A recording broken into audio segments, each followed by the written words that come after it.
Back when I was a kid, the only voice on the radio were cricket scores and old filmy songs.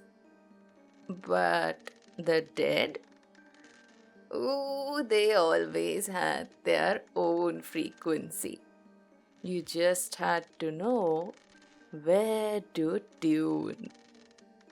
Now you are about to hear one of those late night stories, the kind that finds you when you are all alone.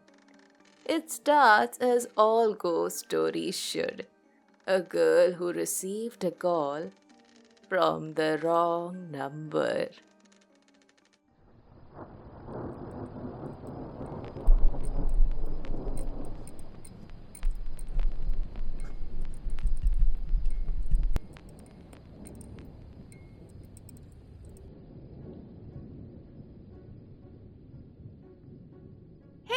Hey, night crawlers and insomniacs! You are tuned to Midnight Frequency at 103.6 FM, the only place where the lights stay off and the stories stay strange.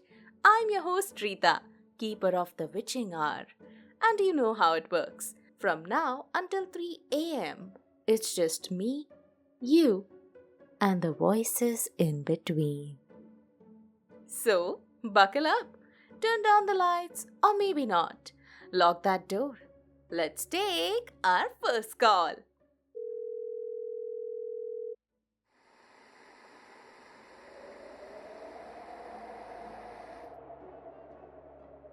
Hello, Midnight Frequency. You're on air with Rita. Who's this? My name is Mira. I think I'm in the wrong world. Uh, well, that's a new one.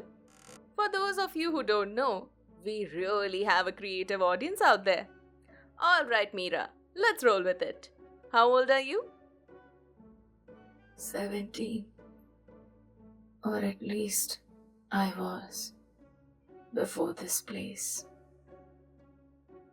And where are you calling from? A place that used to be my house. The shape is the same, but nothing inside it belongs to me anymore. Okay, you know, Mira, a lot of our callers get dramatic. But yours, it has a chill to it. So, what exactly makes you think you're in the wrong world? Because I remember the real one. And this isn't it. I remember coming from school. My shoes were soaked. The rain had turned the road into a river. Quiet, clean. My bag was dripping. My fingers were numb. And there she was, my mother, standing at the kitchen window, smiling like always. She waved at me. As I skipped toward the house, she froze. Her hand was stuck mid-wave, like a photograph. The window was shut, but the curtains kept swaying. I turned the key to the front door. It didn't open. It unfolded. The hallway unrolled itself toward me, longer, darker, deeper. The tiles were wrong. They were damp and warm.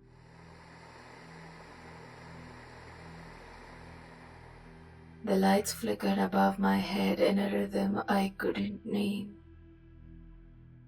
Maybe like a heartbeat, but backwards. And the air smelled like burnt paper and soil after rain. I thought maybe I was dreaming, but I remembered my fingers, I remembered how the doorknob felt, too smooth, like skin. And I remembered the sound of the house breathing. Huh. What did you do after? Like after realizing it wasn't a dream. I stopped moving. I thought maybe if I stayed still, it would all snap back to normal. But the house didn't like that. The lights buzzed louder. The walls pulsed like they were breathing. So I ran. I ran down the hallway past the photos that weren't mine, calling out for my mother. Mama? But the voice that answered Mama? wasn't hers.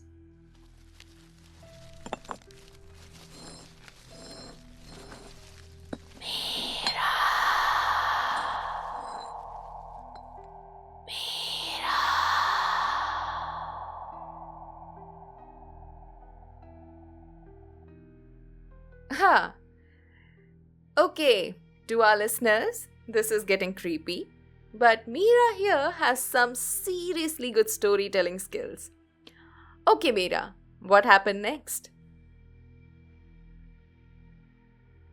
I hid behind the couch. My chest was tight, like something was sitting on it. I thought I would throw up. But the voice, it was searching for me. I shut my eyes, pressed my hand over my mouth. Then I heard it.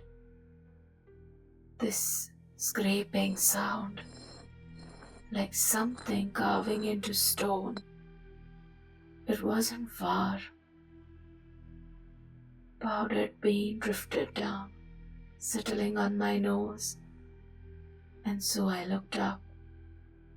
Something was clinging to the ceiling, flat like a lizard, dragging a stone across the wall. And then it said, "Don't wake him."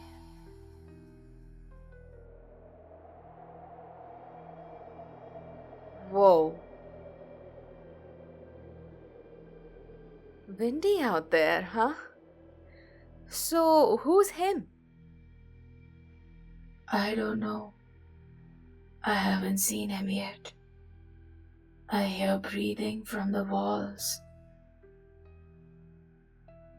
Meera, I mean this gently, okay? But are you sure this wasn't just a dream? A bad one? I mean, you sound like you really lived it.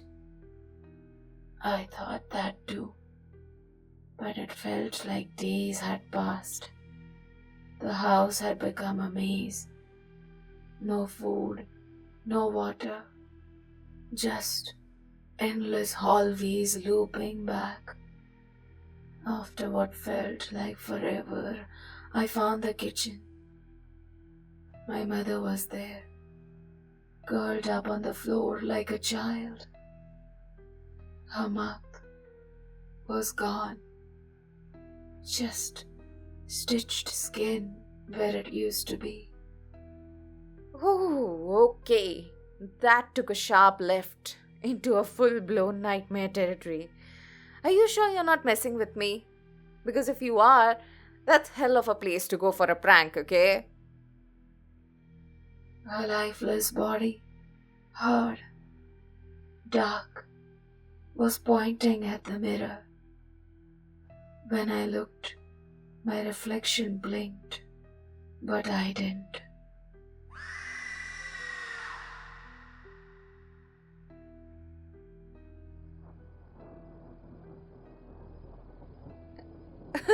Okay, wait. Wow. You almost had me there, okay? Either you are a horror writer in disguise, or I've just wandered into an opening scene of a found footage film. This cannot be real. It's not a story. It's a punishment. Punishment? For what? I don't know, but sometimes I think I missed something. Something important. What makes you think that? Maybe there was a door I was supposed to walk through, and I didn't. Now the clocks don't move. I don't feel hungry. When I cut my hand, there is no blood, just dust. And he watches me while I sleep. His shadow. I think I've seen it. He has antlers.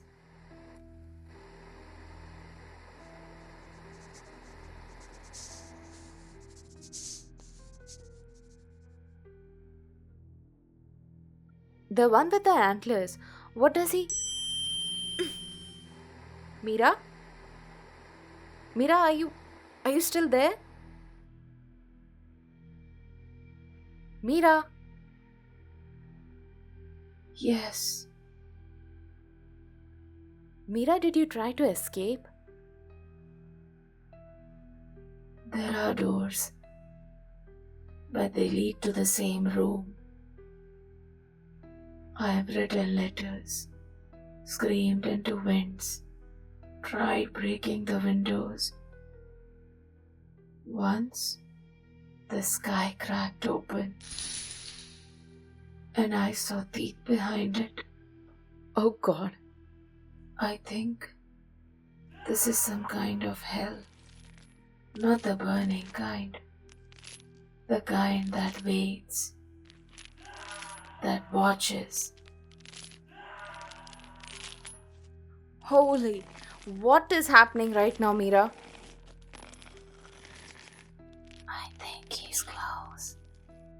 He doesn't like that I'm talking to you. He said I could speak once. Who said that? The one inside the walls. His face isn't a face, just skin stretched where it shouldn't be. He hums lullabies made of screams, and he said if I told someone, he'd come get me sooner. But why call me, Mira? Because I didn't want to go without being real. I needed someone to remember me. He's here. He's opening the...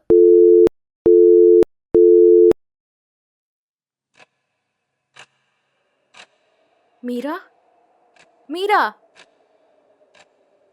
That was Mira. She said that she was lost and that something was watching her. If any of this meant something to you, don't call. Just listen. Something is changed.